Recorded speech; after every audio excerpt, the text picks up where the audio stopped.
পরীক্ষা শেষে ব্যাটারি চালিত অটোরিকশায় করে বাড়ি ফেরার পথে ট্রাক চাপায় ঘটনাস্থলেই ফারহানা নামে এক স্কুল ছাত্রী নিহত হয়েছে। এ ঘটনায় গুরুতর আহত হয়েছে আরও 4 জন। মঙ্গলবার দুপুরে ঠাকুরগাঁও জেলা সদরের ভাওলারহাট মোড় এলাকার সানকিন্ডার গার্ডেন স্কুলের সামনে এ দুর্ঘটনা ঘটে। আহতরা হলেন সদর উপজেলার শিবগঞ্জ এলাকার জসিমউদ্দিনের ছেলে নজরুল ইসলাম, আকচা ইউনিয়নের আব্দুল আজিজের মেয়ে মুক্তা, জামালপুর ইউনিয়নের ফুটকিবাড়ি গ্রামের সিদ্দিকুর রহমানের ছেলে রিদম, পীরগঞ্জ উপজেলার আতিয়ার রহমানের ছেলে সাজু ইসলাম। এ ঘটনায় প্রত্যক্ষদর্শীরা জানান, আমি বাসা থেকে বাইর হয়ে দেখতেছি একটা মহিলা খুব গড়াগড়ি খাইতেছে, মাথা ফাটে গেছে, বুকে আঘাত লাগছে। উনাকে উঠায় আমি সোজা করে বসাচ্ছি, উনার কাছে ব্যাগ আর মোবাইল খুঁজতেছি যে আপনার ব্যাগ কই, মোবাইল কই, টাকা পয়সা আছে নাকি দেন, বাসায় ফোন করি। উনি কিছুই বলতে পারে না। উনাকে বসাচ্ছি, আরেক পাশে দেখতেছি একটা মেয়ে মুখ থুবড়ে পড়ে আছে। তো দেখতেছি মেয়েটা হলো সুগার মিলের বাচ্চা। পোশাক দেখে চিনতে পারছি যে সুগার মিলের বাচ্চা। তখন তাড়াহুড়া করে একজন বলতেছে, ভাবি আইডি খুঁজেন। পুরুষ লোকগুলা তো আর হাত দিচ্ছে না, ভাবি আইডি খুঁজেন।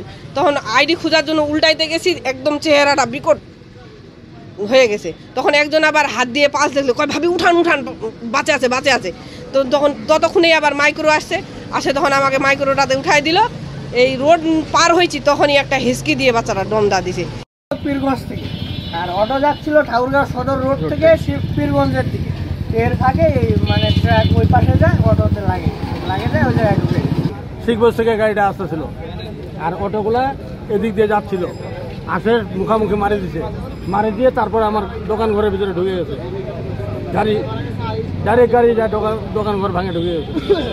এগুলো কিভাবে তো এই যে যেগুলো অ্যাক্সিডেন্ট হয়েছে ওগুলোকে টানাটানি করে 6-7 জন আমরা বাইর করে হসপিটাল পাঠিয়ে দিলাম। পরে এ ঘটনায় রাস্তায় স্পিড ব্রেকার ও নিরাপদ সড়কের দাবিতে দীর্ঘক্ষণ রাস্তা অবরোধ করে রাখে শিক্ষার্থী ও জনতা। এতে ভোগান্তিতে পড়েন সাধারণ মানুষ ও যানবাহন।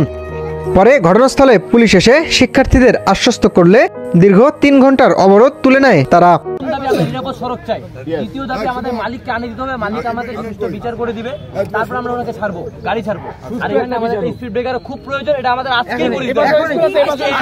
আজকেই করে দিতে লাগবে। এই 3টা আমাদের দাবি লাগবে। এই কথা যে দাবিটা জানাইছে এর সাথে সবারই একাত্মতা, স্পিড ব্রেকার দরকার, ঠিক আছে। এক নিরাপদ সড়কের দাবি দীর্ঘদিন থেকে হয়ে আসতেছে, এইটা বাস্তবায়ন করা আমাদের সবার দায়িত্ব, ঠিক আছে। আমাদের বাংলাদেশের প্রত্যেকটা নাগরিকের কিন্তু দায়িত্ব, ঠিক আছে। সেখানে স্টুডেন্টদেরকে মাঠে নেমে এই দাবিটা আবার নতুন করে কেন চাইতে হচ্ছে? তাহলে আমরা যে জনগণ আছি, অভিভাবক আছি, তাদের আমাদের ব্যর্থতা আছে, তাহলে আমাদের সেই ব্যর্থতার জায়গা থেকে আমাদেরকে সরে আসতে হবে, এনাদের দাবির সাথে একাত্মতা ঘোষণা করতে হবে। তৃতীয় দাবি বিচার চাইছো না, আমি তোমাদেরকে এখনই কথা দিচ্ছি, ড্রাইভারকে অ্যারেস্ট করছি, আমি সেজন্য গেছিলাম। আমাদের দাবিটা মূলত ছিল যে আমাদের এই পাশে একটা স্কুল আছে, সানকিন্ডার স্কুল, আর ওই পাশে একটা প্রাইমারি স্কুল আছে, যার কারণে এখানে স্টুডেন্টদের খুব ভিড় হয়। তো আমরা এখানে একটা স্পিড ব্রেকারে খুব দাবি জানাই।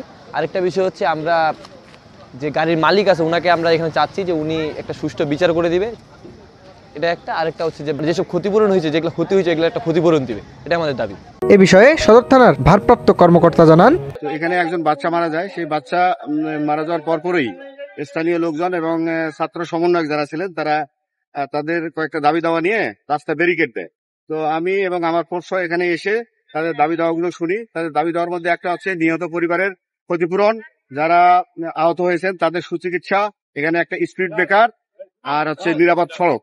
তো তাৎক্ষণিকভাবে আমরা দুর্ঘটনার জন্য যে দায়ী ট্রাক ড্রাইভার তাকে অ্যারেস্ট করতে সক্ষম হয়েছি এবং তাদেরকে আশ্বস্ত করেছি যে নিহত হয়েছে উপযুক্ত ক্ষতিপূরণ দেওয়ার ব্যবস্থা করা হবে, যারা আহত হয়েছে তাদেরকে সুচিকিৎসা দেওয়ার ব্যবস্থা করা হবে। নিরাপদ সড়ক আন্দোলনটা আমরা একেবারে থানা, ইউনিয়ন এবং গ্রাম পর্যায়ে ছড়িয়ে দেব, সবাইকে সচেতন করব এবং পরবর্তীতে এই ধরনের দুর্ঘটনা রোধকল্পে প্রয়োজনীয় পদক্ষেপ আমরা নিব। ঠাকুরগাঁও সদর উপজেলার কালীতলা এলাকার ফরহাদ হোসেনের মেয়ে ফারহানা সরকার। ফারহানা ঠাকুরগাঁও সুগার মিল উচ্চ বিদ্যালয়ের 8ম শ্রেণীর ছাত্রী ছিলেন। Mohammad Binhaj Alam, north capital news, Thakurgaon.